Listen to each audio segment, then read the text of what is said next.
dumalo ang mga artistang sina Kim Chiu at Bella Padilla sa kasal ng matalik nilang kaibigan na si Angelica panganiban kay Greg Homan. Sa kanyang Instagram account, nagpost si Kim ng mga larawan ng selebrasyon.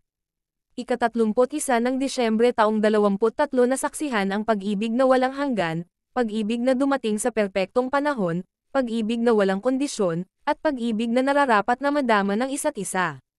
Congratulations Momzy at I am Angelica at Greg_Homan, sulat ni Kim. I felt blessed to witness this beautiful ceremony. I can't miss this. Love you, Momzy Ang. Thank you, at Greg_Homan for loving our Momzy. Alagaan mo ang Momzy namin forever. Extra happy ang hashtag ang Becky. Momzy at Bella, I am glad to experience this with you. Sabi ni Kim. Nagkomento si Angelica sa post ni Kim. Mahal kita sagad hanggang buto. Thank you sa lahat today Momzy, she said. Pinuri naman ni Bella si Kim ng, "You're the best wedding body."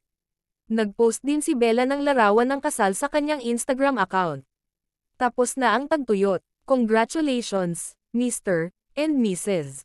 Homan. The best day ever, she captioned her post. Ikinasal sina Angelica at Greg noong ika-31 ng Disyembre matapos ipahayag ang kanilang engagement noong Oktubre taong 2023. Tinanggap nila ang kanilang unang baby na si Bin noong Setyembre taong 2022.